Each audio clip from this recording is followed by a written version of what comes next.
Assalamualaikum warahmatullahi wabarakatuh. Selamat pagi Anandaku yang soleh dan soleha. Apa kabar hari ini? Ya, semoga semuanya dalam keadaan sehat walafiat sehingga kita bisa kembali belajar bersama secara daring. Nah, sebelum pembelajaran dimulai, terlebih dahulu kita berdoa sesuai dengan agama dan kepercayaan masing-masing. Bismillahirrahmanirrahim. Rabbi zidni ilman warzuqni fahma. Iya, hari ini kita belajar di tema 3. Tema 3 itu makanan sehat. Kemudian kita sudah memasuki subtema 1, pembelajaran 3 dan 4. Nah, di pembelajaran 3 dan 4 ini Anandaku akan mempelajari tentang interaksi sosial, tentang iklan, dan keanekaragaman. Nah, untuk lebih mudah memahami, perhatikan penjelasan berikut.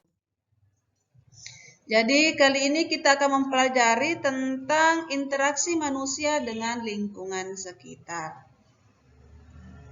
Jadi, interaksi sosial adalah hubungan sosial yang terjadi antara individu satu dengan individu lain, individu dengan kelompok, dan kelompok dengan kelompok.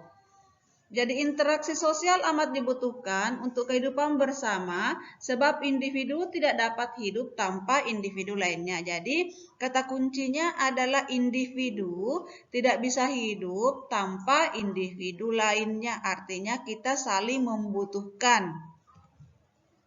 Nah, contoh nelayan berinteraksi dengan lingkungan saat melaut.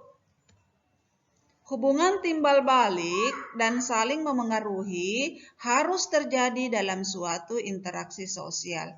Nah, interaksi yang terjadi antara manusia dan lingkungan di sekitarnya disebut interaksi dengan lingkungan hidup. Jadi ingat bahwa ada interaksi individu dengan lingkungan hidup, ada interaksi individu dengan individu lain. Artinya kalau Anandaku tidak mengerti apa itu individu, orangnya ada interaksi orang dengan orang lain dengan kelompok, kelompok dengan kelompok. Jadi interaksi dengan lingkungan hidup merupakan interaksi manusia dengan lingkungan yang terbentuk secara alami. Gunung, sungai, rawa merupakan contoh-contoh lingkungan alam. Ada juga interaksi individu dengan sawah, gitu ya. Dan masih banyak contoh-contoh interaksi sosial yang terjadi di lingkungan sekitar. Nah, interaksi manusia dengan lingkungan alam sekitar dan lingkungan sosial. Jadi manusia sebagai makhluk sosial perlu melakukan interaksi dengan orang lain maupun kelompok untuk memenuhi kebutuhan hidupnya. Jadi inilah alasan mengapa orang lain atau individu melakukan hubungan interaksi. Jadi salah satu alasannya atau tujuannya adalah untuk memenuhi kebutuhan hidupnya. Jadi untuk memenuhi kebutuhan hidupnya. Sebagai contoh, kita misalnya ada yang menghasilkan padi, petani menghasilkan padi sementara dia tidak bisa mencari ikan atau tidak bisa melaut. Nah, disinilah untuk memenuhi kebutuhan hidup jadi harus berinteraksi dengan orang lain.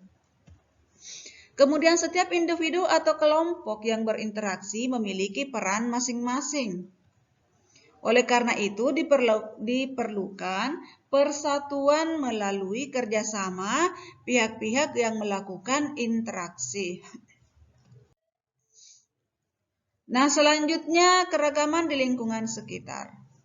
Jadi ada berbagai macam keragaman yang terjadi di lingkungan sekitar kita.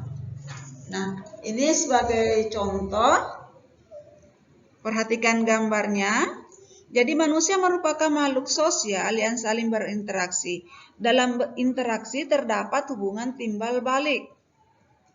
Nah, contohnya itu kerja bakti merupakan salah satu contoh interaksi sosial. Jadi dengan adanya kerja bakti, pekerja membersihkan lingkungan sekitar itu akan lebih mudah. Nah, disinilah perlunya saling menghormati, saling menghargai, sehingga pekerjaan juga dapat cepat selesai. Nah, keragaman dalam interaksi sosial. Keragaman dapat dijumpai dalam interaksi sosial, artinya ada banyak macam yang dapat kita jumpai dalam interaksi sosial. Nah, contohnya Dedi memiliki teman-teman dari beragam suku, budaya, dan agama.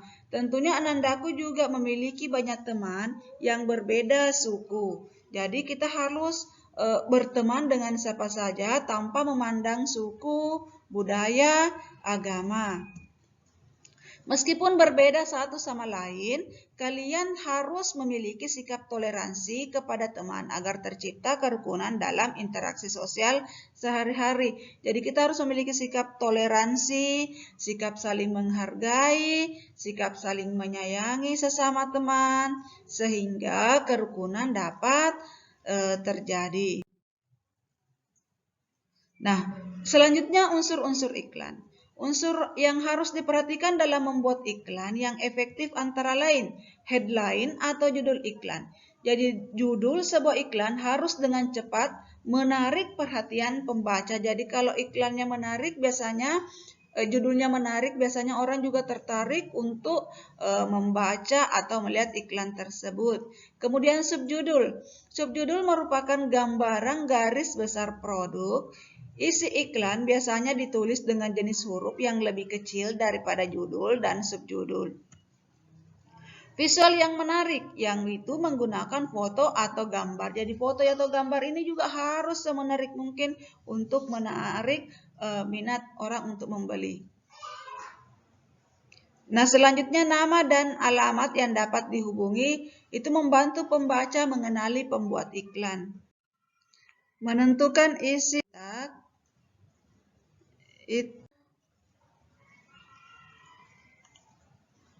Untuk dapat menentukan isi dari sebuah iklan, kita perlu membaca iklan tersebut dengan cermat. Nah, isi iklan biasanya ditulis menggunakan kalimat yang singkat dan jelas. Olahraga sehat, ayo kita jadi olahraga sehat, ini adalah judulnya, kemudian subjudulnya, kemudian ada gambarnya. Nah, ayo kita berolahraga agar badan tetap sehat. Nah, isinya ini tentang mengajak kita untuk berolahraga. Nah, iklan di samping berisi tentang ajakan untuk berolahraga. Iklan tersebut ditujukan bagi semua kalangan, dari anak-anak sampai lanjut usia. Nah, demikianlah materi kali ini. Semoga bisa dipahami dengan baik. Ingat untuk tetap menjaga kesehatan. Assalamualaikum warahmatullahi wabarakatuh.